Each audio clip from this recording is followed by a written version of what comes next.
ዳንኤል ምዕራፍ 10 ቁጥር 4 ጀምሮ አነባለሁ። በመጀመሪያው ወር በ24ኛው ቀን በታላቁ በጢግሮስ ወንዝ ዳር ቆሜ ቀና ብዬ ስመለከት በፊቴ በፍታ የለበሰና በወገቡም ላይ ምርጥ የወርቅ ቀበቶ የታጠቀ አንድ ሰው አየሁ። አካሉ እንደ ዕንቁ ፊት እንደ መብረቅ፣ ዓይኖቹ እንደ ሚንበለበል ፋና፣ ክንዶቹና እግሮቹ እንደ ጋለ ናስ የሚያብረቀርቁ፣ ድምፁም እንደ ብዙ ሕዝብ ድምፅ ነበረ። ራእዩንም ያየሁት እኔ ዳንኤል ብቻ ነበሩ። ከኔ ጋር የነበሩ ሰዎች አላዩ። ነገር ግን ታላቅ ፍርሃት ስለወደቀባቸው ሸሽተው ተደበቁ። ስለዚህም ይህን ታላቅ ራእይ እያየሁ ብቻዬን ቀረሁ። ምንም ጉልበት አልነበረኝም። መልኬ እጅጉኑ ገረጣ፣ ኃይልም አጣሁ። ከዚያም የቃሉን ድምፅ ሰማሁ። የቃሉም ድምፅ በሰማሁ ጊዜ በግንባሬ በምድር ላይ ተደፍቼ በከባድ እንቅልፍ ተዋጥሁ። ቁጥር 10 እነሆም አንድ እጅ ዳሰሰኝ፣ እየተንቀጠቀጥሁም በእጄና በጉልበቴ አቆመኝ። እርሱም እጅግ የተወደደ ዳንኤል ሆይ አሁን ወዳንተ ተልኬያለሁና የምነግርህን አስተውል፣ ቀጥ ብለህም ቁም አለኝ። ይህን ሲለኝም እየተንቀጠቀጡ ተነስቼ ቆሙ። ቁጥር 12 ደግሞም እንዲህ አለኝ፣ ዳንኤል ሆይ አትፍራ፣ ማስተዋልህን ለማግኘትና በአምላክህም ፊት ራስህን ለማዋረድ ከወሰንህበት ከመጀመሪያው ቀን አንስቶ ቃልህ ተሰምቷል። እኔም የቃልህን መልስ ይዤ መጥቻለሁ። ምን ይዤ መጥቻለሁ? እጃችሁን ከፍ አድርጉና መልስ በሉ አንዴ። ይሄ ምሽት የምን ምሽት ነው? መልስህን ይዞ መጥቷል መልአኩ በሉት። ኢየሱስ መልስህን ይዞ መጥቷል በሉት። ማነው ይህ ወር ከማለቁ በፊት ከመልሱ ጋር የሚገናኝ? አይ ፕሮፌሳይ ሰኔ ከመዘጋቱ በፊት መልስህን ትገናኘዋል። እግዚአብሔር ከመልስ ጋር ያገናኘዋል። ፓራዲያ ካማንታራባ ጌታ ኢየሱስ ምስክሬ ነው። ቁጥር 12 ላይ ያለውን ቃል ደግመዋለሁ። ደግሞም እንዲህ አለኝ፣ ዳንኤል ሆይ አትፍራ፣ መስዋዕትን ለማግኘት ማስተዋልን ለማግኘት እና በአምላክህም ፊት ራስህን ለማዋረድ ከወሰንህበት ከመጀመሪያ ቀን አንስቶ ቃልህ ተሰምቷል። አንድ ሰው አሜን ይበል እስቲ።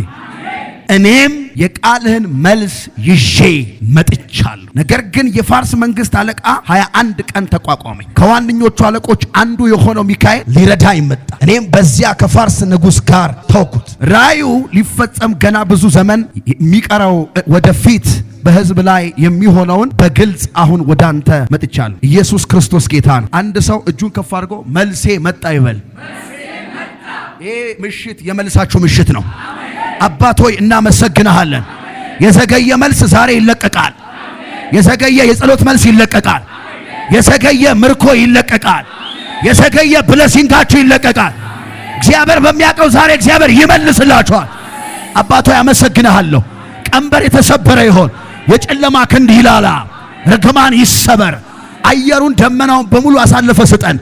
የሚሆነው ሁሉ ለክብር ይሆን በኢየሱስ ስም። መልስ የሚሆንበት ምሽት ነው። አጠገባችሁ ያለውን ሰው ያዙና እግዚአብሔር ይመልሳል በሉት። ያንተ አምላክ በሉት። የሚሰማ ብቻ አይደለም ሰምቶ በሉት፣ የሚመልስም ጭምር ነው። ዛሬ ጸልያችሁ የምታስታውሷቸው የምትጠብቋቸው ጸልያችሁ የረሳችሁት ጉዳይ ጭምር እግዚአብሔር እያስታወሰ ይመልሳችሁና ይመለሳል በሉ እስቲ። የኔ አምላክ በሉ እስቲ። የሚሰማ ብቻ አይደለም ሰምቶ በሉ እስቲ፣ የሚመልስ አምላክ። ምን ይመልሳል? በመጀመሪያ እግዚአብሔር ሁለት ነገሮችን እናገራለን። የመጀመሪያ እግዚአብሔር አምላክ ዛሬ ለመጣችሁ በዚህ ሚዲያ የምትከታተሉኝም ሰዎች እግዚአብሔር በሕይወታችሁ ከዚህ መልእክት አንጻር የሚያደርገውን ነገር ልንገራችሁ። ምን ይመልሳል እግዚአብሔር? የመጀመሪያ እግዚአብሔር ምርኳችሁን ይመልሳል። እና እግዚአብሔር በሉ እስቲ ምርኮዬን ይመልሳል በሉ። መጽሐፍ ቅዱሳችሁን በመዝሙር መጽሐፍ 126 መዝሙር 126 ቁጥር 1 ላይ እንደዚህ የሚል ቃል ታነባላችሁ። እግዚአብሔር የጽዮንን ምን ምርኮ በመለሰ ጊዜ እጅግ ደስተኞች ሆነን የሚል ቃል ታነባላችሁ። ምንም በመለሰ ጊዜ ምርኮ ማለት የተወሰደ ነገር፣ በጠላት የተወሰደ ከናንተ አቅም በላይ በሆኑ ሰዎች ወይም ኃይላት የተዘረፋችሁ የተወሰዳችሁትን ጉዳይ ርስት ሊሆን ይችላል፣ ጤና ሊሆን ይችላል፣ ፋይናንስ ሊሆን ይችላል፣ ትላንትና የነበራችሁ መንፈሳዊ አቅም ሊሆን ይችላል፣ የአገልግሎት ኃይል ሊሆን ይችላል። የተወሰደባችሁ ነገር ሲመለስ ማለት ነው። እግዚአብሔር ዛሬ ላመናችሁ ሰዎች እንደዚህ ያደርጋል። የተወሰደባችሁን ምርኮ ይመልሳል። እጃችሁን ከፍ አድርጉና ምርኮዬ ተመለሰ በሉ። ትላንት በኃይል የምትጸልዩ የነበራችሁ ዛሬ የደከማችሁ፣ ትላንት በኃይል ትሮጡ የነበራችሁ ለወንጌል እውነት ዛሬ የቀዘቀዛችሁ፣ ትላንት በኃይል ትነግዱ የነበራችሁ ፋይናንሻል ነገራችሁ ፋይናንሻል አቅማችሁ ዛሬ የተወሰደባችሁ፣ ብዙ ነገር በጠላት ተወስዶባችሁ፣ በክፉ ሰዎች ተወስዶባችሁ ግራ በመጋባት ውስጥ ያላችሁ ሰዎች እግዚአብሔር ዛሬ ለእናንተ የሚያደርገው አንድ ነገር ነው። የተወሰደባችሁን ምርኮ ይመልሳል። አሜን። አጠገባችሁ ያለው ጨበጥ አድርጉትና ፈቺው በሉት፣ ከአሳሪው ይበልጣል። እንደገና ደግሞ ፈቺው በሉት፣ ከአሳሪው ይበልጣል በሉ። ፈቺው ከአሳሪው ይበልጣል። ፓላቲያ ኮሳ አንድ ሰው ዘሎ ተፈታው ይበል እስቲ። ተፈጽሟል በሕይወት ባላጋባሪያ አሜን በሉ በደም። ከናንተ እጅግ በሚበልጥ ኃይልና አቅም የተወሰደ ምርኳችሁ በሚበልጠውና ሊስተካከለው ምንም ነገር በማይችለው ሊወዳደረው ምንም ነገር በማይችለው በእግዚአብሔር ኃይል ጉልበት ዛሬ ይመለሳል። መጽሐፍ ቅዱስ አንድ በጣም ደስ የሚለኝ ቃል አለ። ዮናስ ታውቃላችሁ 3 ቀንና 3 ሌሊት በአሳ ነባሪ ሆድ ውስጥ አድሯል። እግዚአብሔር ዮናስ ወደ ተርሴስ ሲኮበልል ዋጋ ከፍሎ ሲኮበልል ከመልእክቱ ውጪ ሆኖ ሲኮበልል እግዚአብሔር መለሰው። ታውቃላችሁ ንፋስ አስነስቶ መለሰ። አጋንንት ብቻ አይደለም ታውቃላችሁ እግዚአብሔርም ንፋስ ያስነሳል። በዮናስ መርከብ ላይ ዮናስ ተሳፍሮ በሚጓዝበት ጊዜ ባህሩ ላይ የተፈጠረው ንፋስ ከአጋንንትም አይደለም ከሰውም አይደለም ከእግዚአብሔር ነው። ትንቢተ ዮናስ ምዕራፍ 1 አንብቡ። እግዚአብሔርም ንፋስ አስነሳ ይላል። ራሱ እግዚአብሔር ነው ያስነሳው። ባይዘው አንዳንዴ በላይፋችሁ ላይ ሊመልሳችሁ ሲል እግዚአብሔር የሚያስነሳው ንፋስ አለ። በዚህ አጋጣሚ መልእክት ነው። ሁሉም በኢየሱስ ስም አይባልም። አንዳንዱን እጥፍ ነው የሚባለው። አሜን አትሉኝም? ሁሉንም እየገሰስክ አትሄድም። አንዳንዱን ኦኬ ብለህ ትመለሳለህ። ዮናስ እጣ ሲጣጣሉ እንደምታውቁት እጣ ዮናስ ላይ ወደቀ ይላል። ከዛ ምንድነው ስራ ሲሉ እኔ የሕያዋን አምላክ ባህርንና የብስን የፈጠረውን አምላክ አመልካለሁ። ክብር ለኢየሱስ ይሁን። በፈቃደኝነት ነው ዮናስን ጣሉት ይላል። እግዚአብሔርም ዮናስን የሚውጥ አሳ ነባሪ አዘጋጀ። ክብር ዮናስን የሚያክል ሰው የሚሆን ፊዚካሉ ራሱ ምን አይነት እንደሆነ አላውቅም። እና አዘዘው። አሳው ሰማ፣ ዮናስን ዋጠው። የዛን ቀን ጨጓራው እንዳይሰራ እግዚአብሔር ከለከለ። ዋጠው እንጂ ብላው አይደለም። አሜን። ውጠ አሳድረው እንጂ አኝከው አልተባለ። አንዳንዴ ውጠው ዝም የሚሉ ሁኔታዎች አሉ። ሳይበሉ የጎመዡ ይተፈዋል። አላፖሪካም እጃቻችሁ ውስጥ የሆነ መልእክት መጣ። የሆነ ሰፈር ላይ ያላችሁ ሰዎች ምንም ሳትነኩ ትተፋላችሁ። አላፋንያማ የፓራካታናማ የዋጣችሁ ሰፈር ይተፋችኋል። በጣም የሚገርማችሁ ነገር በጣም ደስ የሚለኝ ቃል አለ። ዮናስ በአሳ ነባሪ ሆድ ውስጥ ሆኖ ጸለየ። እዚህ ይላችኋል። በእግዚአብሔር ፊት ንስሐ ገባ። መጽሐፍ ቅዱስ ደህንነት ከእግዚአብሔር ዘንድ ነው ብሎ ከተናገረ በኋላ እግዚአብሔርም አሳውን አዘዘው ይላል እና አሳውም ዮናስን በምን ላይ ነው የሚለው? በየብስ ላይ ተፋው ይላል። በደንብ ስሙኝ። የአሳው ኃይል ከዮናስ ኃይል ይበልጥ። የተዋጠባችሁ ነገርና የተወሰደባችሁ ነገር የሚተፋው የሚመለሰው በሚበልጥ ኃይል ነው። የሆነ ቦታ ላይ ቁጭ ያለ አንቺ ነገር ዛሬ በትእዛዝ ይመለሳል። ጩሁና ምርኮ የተመለሰ በሉ። ምርኮ ሲመለስ እጅግ በጣም ደስ ያሰኛል። እግዚአብሔር የጽዮንን ምርኮ ምን ባለ ጊዜ በመለስ እጅግ ደስተኞች ሆነን፣ በዚያን ጊዜ ልባችን ሐሴትን ተሞላ፣ አንደበታችን ደስታ። እግዚአብሔር በአሕዛብ ዘንድ ታላቅ ነገር አደረገላቸው ተብሎ ተወራ። እግዚአብሔርም ታላቅን ነገር አደረገልን፣ ደስም በሄዱ ጊዜ ዘራቸውን ተሸክሞ እያለቀሱ ተሰማሩ። በተመለሱ ጊዜ ግን ነዷቸውን ታቅ። ሃሌሉያ! በእልልታና በምን በደስታ። ቀጥሎ እንደዚህ የሚል ቃል አለ። በለቅሶ የሚዘሩ በደስታ ይለቅማሉ። በምን የሚዘሩ? በለቅሶ። ለቅሶ ማታ ይሆናል። አንድ መጽሐፍ ቅዱስ ላይ አንድ ክፍል አለ። ለቅሶ ማታ ይሆናል፣ ጠዋት ግን ደስታ። ቀኖች ሁሉ የለቅሶ ሆነው አልቁ። የእልልታ ቀን አለ። ምን ይመልሳል እግዚአብሔር አምላክ? ላመናችሁ ሰዎች ምርኳችሁን የተወሰደባችሁ ምርኮ እግዚአብሔር መላሽ ነው። እንደገና እግዚአብሔር ይመልሳል። ከትላንትና በላይ ባለጠጋ ስትሆን ያለው፣ ከትላንትና በላይ በኃይል ከፍ ስትል ያለው እግዚአብሔር እንደገና በኃይል ጉልበትን ሲመልሳል። የተወሰደባችሁ የጸሎት ጉልበት ዛሬ ሌሊት ይመለሳል። የተወሰደባችሁ ቅባት ከሆነ ዛሬ ይመለሳል። ሞገስ ከሆነ ይተፋል። ሁለተኛ እግዚአብሔር አምላክ ሲዝን ይመልሳል። ምን ይመልሳል? ትንቢተ ኢዮኤል ምዕራፍ 2 ላይ ብዙዎቻችሁ የምታውቁት ቃል ተምችና ኩኩባ ደጎቤ አንበጣ የበላባችሁን ምን ዓመታት ምን አደርጋለሁ? ዘመን የተበላባችሁ ሰዎች እግዚአብሔር ይመልስላችኋል። ዘመን እንደገና እግዚአብሔር እንደሚመልስ ታውቃላችሁ። እንደገና እንደ ወጣትነታችሁ ዘመን ላጋዳና ማሳካታ የምትቆጩበት ሲዝን ያላችሁ ሰዎች አላችሁ። የምትማረሩበት ያንን ሲዝን ያንን ጊዜ እግዚአብሔር እንደገና በመለሰው የተበላባችሁን ነገርም እያሰባችሁ ሲዝናችሁን እያሰባችሁ የምታለቅሱ ሰዎች አላችሁ። እግዚአብሔር ሲዝን ይመልሳል። በዚህ አንድ ነገር አስተውሉ። የትኛው ምድር ላይ ያለ ባለጠጋ ቢሆን፣ ኃይል ያለው ቢሆን፣ ዕውቀት ያለው ቢሆን፣ በጣም ትልቅ የምትሉት ሰው ቢሆን መመለስ የማይችለው ነገር ሲዝን ነው። ዘመንን መመለስ የሚችለው እግዚአብሔር ብቻ ነው። አሜን አትሉኝ? ዘመንን መመለስ የሚችለው እግዚአብሔር ብቻ ነው። በደንብ ሳታገለግሉ የተበላባችሁ ዘመን ይመለሳል። በደንብ ሳትሰሩ የተበላባችሁ ዘመን እግዚአብሔር ይመልሳል።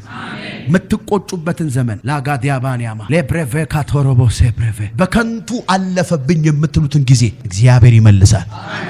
እግዚአብሔር ጫወታ ሜዳ ላይ ካለ ከመሃል ዳኛም ከመስመር ዳኛም በላይ የባከነ ሰዓት መያዝ የሚችል አምላክ ነው። ጫወታ ሜዳ ላይ ያለ ዳኛ እንኳን የባከነ ሰዓት አለ ወገኖች። 90 ደቂቃ እንዳለቀ አይነፋም። የሚጨመር ሰዓት ደቂቃ አለ። አሜን። እንዲሻሻል ማለት ያንቺ አምላክ ከዛ በላይ አሜን በሉ። እንግዲህ ይላችሁ መጽሐፍ በጣም ደስ የሚለኝ ቃል አብርሃም በ75 ዓመቱ ተጠራ አይደል? ከኡር ምድር ከአባቱ ምድር። ከዛስ በ100 ዓመቱ ይስሐቅን አገኘ። ይስሐቅን እንደወለደ ኪዳኑ እንደተፈጸመ እግዚአብሔር ከጉልበት የሚወጣ እርሱ ይወርሳል እንዳለ ይስሐቅ እንደተወለደ አብርሃም አልሞተም። አብርሃም ስንት ዓመት እንደሆነ ታውቃላችሁ? ከይስሐቅ በኋላ 75 ዓመት። በ175 ዓመቱ ነው አንቀላፋ የሚለው በመልካም ሽምግልና ነው ይላል። ላጋዶስ ሶፕራቫ ተበላብኝ የምትለውን ዘመን እግዚአብሔር እያሳቀ ይጨምራል። አጠገብ ያለው ያዘው ያንተ ጊዜ በእግዚአብሔር እጅ ላይ ነው በሉት። አልተቀደምክም በለው፣ አልተበላህም በለው፣ አዎ አረፈደም በለው። ያዘው አሜን አትሉኝም? ውራ ካቲያማ ካሌብ የተናገረው አንድ ቃል ሁል ጊዜ ልቤን ይነካኛል። ካሌብ ትዝ ይላችኋል? በዘኍልቍ መጽሐፍ ምዕራፍ 14 ላይ በጣም አስደናቂ ስራ የሰራ ካሌብ ከ12ቱ ጋር አብሮ የተላከ ወደ ከነዓን ምድር በሪፖርት ሰዓት 10ሩ የህዝቡን ልብ በክፉ ወሬ ሲያውኩ በመካከል ጣልቃ ገብቶ ሁላችሁም እንደምታውቁት ህዝቡን በሙሴ ፊት ዝም አሰኝቶ ይላል አይደለ? ያየናትን ምድር እንወርሳለን እንውጣና እንውረስ ያለው ካሌብ ማለት ነው። ክብር ለእግዚአብሔር ይሁን። ይህ ካሌብ በኢያሱ መጽሐፍ ምዕራፍ 14 ላይ ኢያሱ እግዚአብሔር የከነዓንን ምድር በሙሉ አሳልፎ ከሰጠው በኋላ 30 ነገስታት በኢያሱ እጅ ከገቡ በኋላ ርስት ሲያከፋፍል ርስት በሚከፋፈሉበት ጊዜ የርስት መከፋፈል ታይም ነው። ባይዘዌ ኢያሱ መጽሐፍ ምዕራፍ 14 ባይዘዌ የኢያሱ መጽሐፍ ሙሉውን ምዕራፍ ስታነቡ የኢያሱ መጽሐፍ ጠቅላላ የመውረስ መጽሐፍ ነው። ህዝቡ የሰሙትን የወረሱበት አሜን በሉ ወደ ተስፋቸው የገቡበት አስደናቂ መጽሐፍ ነውና ርስት እያከፋፈለ እያለ ካሌብ እንደዚህ አለ። ኢያሱ አለው አቤት ሲል ዛሬም እንደ ድሮ እንደ ያኔው እንደ 45 ዓመቴ ጉልበታም ነኝ። በ83 ዓመቱ ነው። በ18 ዓመቱ መሮጥ የማይችለው ሩጫ አንተ በ80 ዓመት ትሮጣለህ። ሲዝን እግዚአብሔር ሲገለብጥልህ ላጋታራፋኒያማ ጎናቸው ለሶ ዛሬም ጉልበታም ነኝ በለው። ያዘው የኔ ዘመን አልተበላም ይላል ካለ ያጨብጭብ ሲል ጌታ አለ። አውሬ የማይበላው ዘመን አለ። እግዚአብሔር ዘመን ይመልሳል ወገኖች። ተበላብኝ የምትሉ ከሰርኩ የምትሉትን አመታት እግዚአብሔር እንደገና ይመልሳል። ሶስተኛ ይሄን በጣም ፎከስ አድርጋችሁ ስሙኝ። ሶስተኛ እግዚአብሔር ምን ይመልሳል? የጸሎታችሁን መልስ። ጸሎታችሁን እግዚአብሔር ይመልሳል። አጠገባችሁ ያለው ሰው ጨበጥ አድርጉትና ለምንኸው አይከለክልህም በሉት። ሰምቶ በሉት። ብቻ አይቀርም በሉት። ይመልሳል በሉት። እግዚአብሔር ሰምቶ የሚመልስ አምላክ ነው። የኛ አምላክ ልዩ አምላክ ነው። አንደኛ ነገሥት መጽሐፍ ምዕራፍ 18 እዚህ ይላችኋል። ኤልያስ በቀርሜሎስ ተራራ ላይ ብቻውን ሲወራረድ ለህዝቡ የነገራቸውን ቃል ቁጥር 24 ላይ 18:24 ላይ አንደኛ ነገሥት አውጡና እስቲዩ በጣም ይደንቅ ቃል። ኢየሱስ ጌታ ብቻውን ነው። 450 የባል ነቢያት 400 የአሸራ ነቢያት ብዙ ህዝብ ባለበት ኤልያስ ብቻውን ሲወራረድ የተናገረው ቃል ነው ለህዝቡና አንደኛ ነገሥት መጽሐፍ ምዕራፍ 18 ቁጥር 24 ምን ይላል? እናንተም የአምላካችሁን ስም ጥሩ፣ እኔም የእግዚአብሔርን ስም እጠራለሁ። ሰምቶም በእሳት የሚመልስ አምላክ እርሱ አምላክ ይሁን። ተባረክ። እናንተም አምላካችሁ ምን በሉ ጥሩ፣ እኔም ከዛስ ሰምቶ በእሳት ምን የሚመልስ አምላክ እሱ ምን ይሆን? አምላክ ይሁን። ሰምቶ ምን የሚመልስ በሉ። እግዚአብሔር ይመልሳል በሉ። አንዴ ትልልቅ የጸሎት ርዕሳችሁ ስትቀበሉ ያለው ሰምቶ የሚመልስ አምላክ እሱ ያንቺ አምላክ ፓራካባ እግዚአብሔር ጸሎትን ይመልሳል። ወገኖቼ ትንቢተ ኤርሚያስ መጽሐፍ ምዕራፍ 33 ቁጥር 3 ላይ ለኤርሚያስ እግዚአብሔር አንድ ጊዜ ተገልጦ እንደዚህ አለው፣ ኤርሚያስ ሆይ አለው ወደኔ ምን በል ጩህ አይደለ? ከዛስ እኔ ምን እልሃለሁ? እሰማሃለሁ። ከዛስ ሰምቼ ዝም እልሃለሁ? ሰምቼ ከንፈር መጥጬ አዝኜ ዝም እልሃለሁ? አይደለም። ሰምቼ ምን እልሃለሁ? እመልስልሃል። እግዚአብሔር ይመልስልኛል ይበል። አቤት ይሄ ዓመት ሳያልቅ አስደናቂ ነገር የሚያዩ ሰዎች እግዚአብሔር አምላክ በሚያስደንቅ መልስ ይገናኛል። ለዚህ ቤተ ክርስቲያን እግዚአብሔር ይመልሳል። በዓለም ዙሪያ ላላችሁ ሰዎች እግዚአብሔር ይመልሳል። ሰምቷችሁ ዝም አይልም። የሚመልስ አምላክ ነው። እሰማሃለሁ፣ ስመልስልህ ግን አንተ ምን የማትለው የማታውቀው ታላቅና ኃይለኛ ነገር እናደርጋለሁ። ታያለህ በሉት። ታላቅና ኃይለኛ ነገር እግዚአብሔር ያሳይሃል። ጌታ እንደዚህ ብሎኛል። አንዳንድ ሰዎች የጸሎት መልስ በራቸውን እያንኳኳ ነው። ስለየትኛውም ጉዳይ በእግዚአብሔር ፊት የጸለያችሁ ሰዎች እግዚአብሔር መልሳችሁን አዘጋጅቶላችኋል። ይኸው መልስ ይዞ የሚመጣ ኤንጅል እያየው ነው።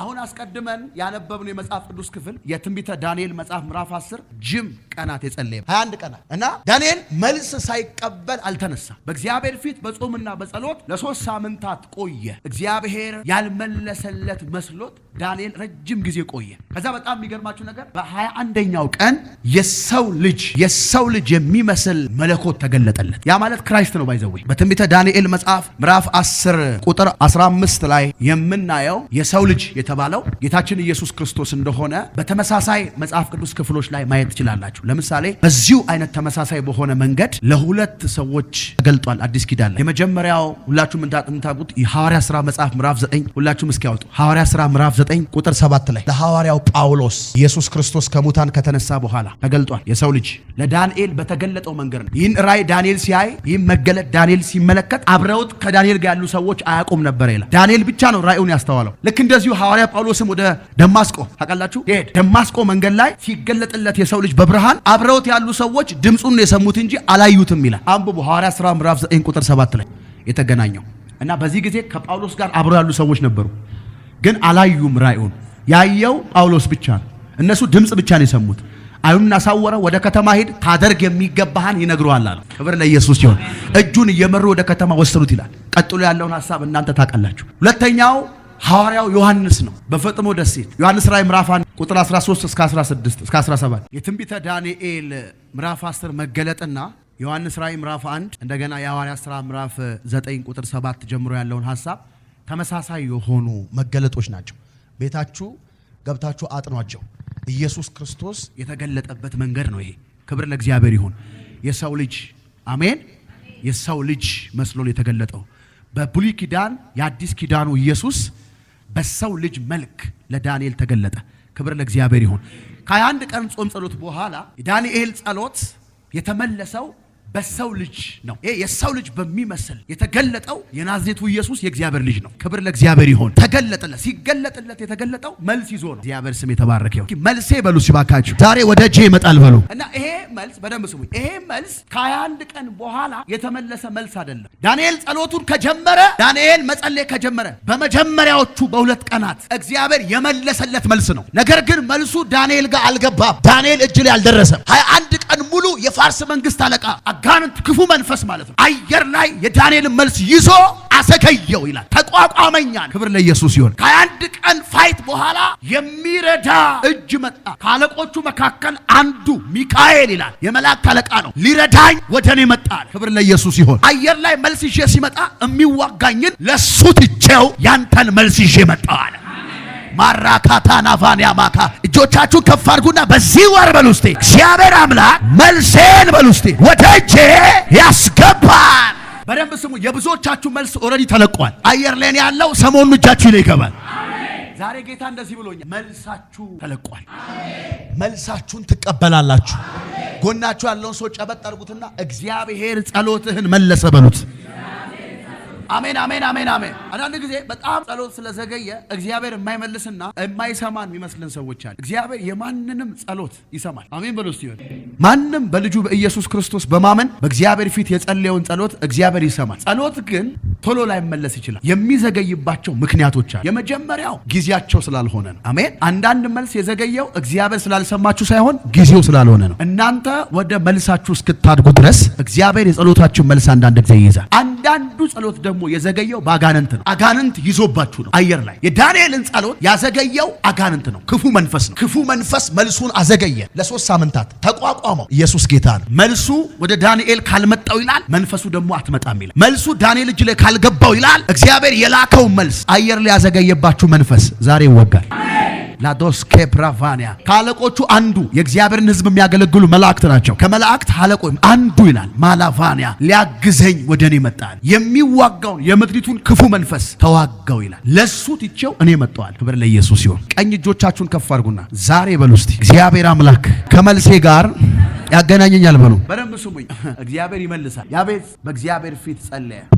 መጽሐፍ ቅዱስ እግዚአብሔር የለመነውን ሰጠው ይላል። መጽሐፍ ቅዱስ አንደኛ ዜና መጽሐፍ ምዕራፍ 4 ላይ የያቤጽን ጸሎት ማየት ትችላላችሁ። 3 ጸሎቶችን ነው የጸለየው ያቤጽ። የመጀመሪያው ምንድነው የጸለየው? አቤቱ መባረክን ባርክ፣ ከዛስ አገራችንን አስ፣ ከዛስ እጅ በእኛ ላይ ይሁን። አንደኛ ባርከኝ ነው፣ ይባርካል። አረ አሜን በሉ እንግዲህ። እግዚአብሔር የበረከት አምላክ በጎ ስጦታ ፍጹም ምን በረከት ከየት ነው ይላል? ከላይ ከብርሃናት አባት። ከየትም አይደለም የሚመጣ በጎ ስጦታ ፍጹም በረከት ከላይ ከብርሃናት አባት ነው ይላል። ባርከኝ። ያዕቆብም ምን ብሎ ጸለየ? ካልባረከኝ አልለቅህም ብሎ ጸለየ። ላቫዲያማ ያቤጽ መባረክን ባርክ። እናቱ በጣር ስለወለደችው ነው ያቤጽ ያለ። ስለዚህ ያቤጽ ባክግራውንዱ በዚህ ባርኮትና ከእግዚአብሔር በሚቀበለው በጸሎቱ መልስ እንዲቀየር በእግዚአብሔር ፊት ጸለየ። ባርከኝ ብሎ ጸለየ። ሁለተኛ አስፋይ። አገራችንን እንበል አስፍ ያሰፋሃል ብሎ ያዘውና ድገሙ ያሰፋሃል ብሎት። ሶስተኛስ እጅህ በእኛ ላይ። በጣም ደስ የሚለኝ ቃል አለ። እግዚአብሔርም የለመነውን ሁሉ ሰጠው። አጠገባችሁ ያለው ሰው ጨበጥ አድርገው ነው የለመንከው ይሰጣል በለው። ድገሙ የለመንከው ይሰጣል በለው። ይመለስልሃል በለው። መልስ የሚጠብቅ ሰው ካለ አሜን ይበለኝ። ካላቫንያ ትጅላችኋል። በሐዋርያ ሥራ ምዕራፍ 12 ላይ ጴጥሮስ ታስሮ በነበረ ጊዜ በእነ ማርቆስ እናት ቤት ስለ ጴጥሮስ ቤተክርስቲያን አጥብቃ ትጸልይ ነበር ይላል። ወደ እግዚአብሔር ጸሎት ይደረግ ነበር፣ ጥብቅ ጸሎት። ለምን? ጴጥሮስ እንዲፈታ እና በጣም የሚገርማችሁ እንደነገ ሄሮድስ በአደባባይ አውጥቶ ጴጥሮስን ሊያስገድለው ባሰበ ቀን የጌታ መልአክ ይላል በዚያች ቀን ሌሊት ወደ ወህኒ ገባ ይላል። ጴጥሮስ ወደ ታሰረበት ወህኒ ገባ ይላል። መልአኩ አበራ ይላል። ጴጥሮስን ጎድኑን መታው። ተነሳ አለው። ልብስህን ልበስ፣ ጫማንም አጥልቅና ተከተለኝ አለው ይላል። ጴጥሮስ በመልአኩ የሚደረገው ነገር በሙሉ ህልም ይመስለው ነበር፣ ራእይን የሚመለከት ይመስለው ነበር ይላል። የመጀመሪያውን ዘብ አልፎ ሄዱ፣ ሁለተኛውንም አለፉ። ሶስተኛ ወደ ከተማ የሚያወጣው ብርቱ መዝጊያ ይላል በፊታቸው አውቆ ተከፈተ ይላል። ማላቫዲያ ማሳካቲያባ እጆቻችሁ ከፍ አድርጉ። አውቆ ተከፈተ በሉ። በሩ በሉ እስቲ ያኔ አውቆ ተከፈተ። በሮቼ በሉ እስቲ በዚህ ወር አውቀው ይከፈታል። የሆነ ሰው ስለ አንድ በር ጸልዮ 3 ይከፈታል። የለበኒ ቦሶኮቴባያ መከፈት ከጀመረ ይቀጥላል። የጀመረው አንድ በር ነው፣ የተከፈተው 3 በር ነው። መልእክት አለኝ። በዚህ ወር 3 በር ይከፈትላል። ጩና መንበልባክ የጎናችሁን ሰው ያዙና በሩ በለው ያዘው። መከፈት ከጀመረ ይቀጥላል በለው፣ አይቆምም በለው ያዘው። ለማለት ተንቢ ዛሬ ትሬፔሼ ካቲያና ለፕሬፌንታ ካቲያ ስለ አንድ በር ነው የጸለይከው አይደል? ስለ አንድ ስራ በር፣ ስለ አንድ የውጭ ሀገር በር፣ ስለ አንድ ትዳር፣ ስለ አንድ በር ጸልየሻል። እግዚአብሔር ግን ደብል ይከፍታል። ያላሰብከው ሲከፈት አይቻልም። በሮችሽ ተከፈቱ። በሩ ተከፈተ። ክሬፌና አሜን ነው። የጀመረው አንድ በር ነው። የመጀመሪያውን ዘብ አለፈ። ከዛስ ቀጠለ፣ ሁለተኛው ቀጠለ፣ ሶስተኛው ወደ ከተማ የሚያወጣው ብርቱ መዝጊያ የሆነ ሰው አሁን ሁለቱን አልፏል። የመጨረሻው በር ላይ ነው የቆመው። ዛሬ ማታ ይከፈታል። ይህ ወር ከመዘጋቱ በፊት ከመልስ ጋር ትጨባበጣል፣ ከመልስ ጋር ትገናኛ። የጸሎት መልስ በኢየሱስ ስም ተቀበሉ። ሃላቫራዲያ ካፓራቫ አንዲት ስላሽ ካለፈ በኋላ መልአኩ ተለየው ይላል። መልአኩ ከተለየው በኋላ ጴጥሮስ ተሰብስቦ ወደሚጸለይበት ቦታ ሄደ፣ ወደ ማርቆስ እናት ቤት። ክብር ለኢየሱስ ይሁን። አሜን በሉ እስቲ። ማርቆስ እናት ቤት እጅግ ባለጠጋና እንደ ቤተ ክርስቲያንም ገለገሉበት ቤት ነው ያ ቤት። ሐዋርያቱ በአንድ ልብና በአንድ ሐሳብ በእግዚአብሔር ፊት እየጸለዩ ነው። ገና አሜን ብለው አልተነሱ። ኢየሱስ ጌታ። እየጸለዩ እያለ ድንገት ጴጥሮስ አንኳኩ። መልስ ነው። አሜን ብሎ አልጨረሱ። ክፈቱልኝ። ሮዴ የምትባል ገረድ መጣች ይላል። ጴጥሮስ ነኝ ክፈቱ። አረ ጴጥሮስ አይደለህም ብላ ደንግጣ ከደስታዋ የተነሳ አልከፈተችም ይላል። ጴጥሮስ መጥቷል እኮ ስትል አብደሻል እንዴ አሏት። አሪው ክሬዚ አሏት። ጤነኛ አይደለሽ። ኢየሱስ ጌታ ነው። ምክንያቱም በዚህ ሰዓት ጴጥሮስ እንዴት ይፈታል? በፍጹም ኤክስፔክት አላደረጉም። ባላሰቡት መንገድ ነው መልስ የመጣው። ሃኒቫኖ ቶስኬ ፕሬቬኒ ካፓርዳኒያማ 2018 የሆነ ሰው ይሄ ዓመት ሳይዘጋ ድንገተኛ መልስ ቤቱ ይመጣል። ጩና መንፈለኝ እስቲ የሚያንኳኳ መልስ ይሄው ለጋቶር ከባኒካስ ከዛ ማንኳኳቱን አዘወተረ ይላል። በጣም ሲያዘወተር ምንድነው ብለው መልአኩ ነው አሉ ይላል። በኋላ እሱ በጣም ሲያንኳኳ እስኪ ከፍተን እንየው ብለው ከፈት ሲያደርጉ መልሳቸው ጴጥሮስ አሜን ሉጃዲያ ካፓርዶፎ ደነገጡ። ኢየሱስ ጌታ ነው።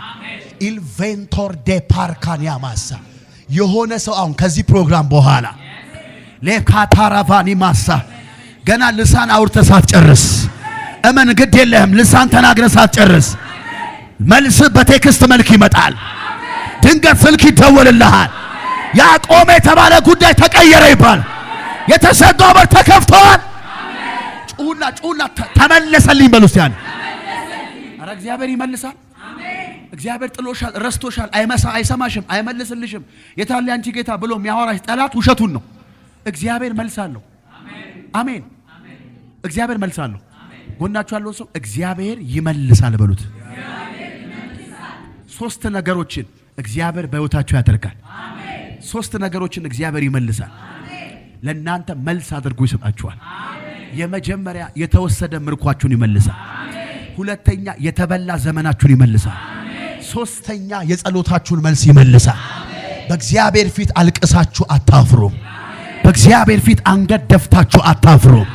በእውነት እግዚአብሔር አምላክ ወደ እናንተ ዘንበል ይላል።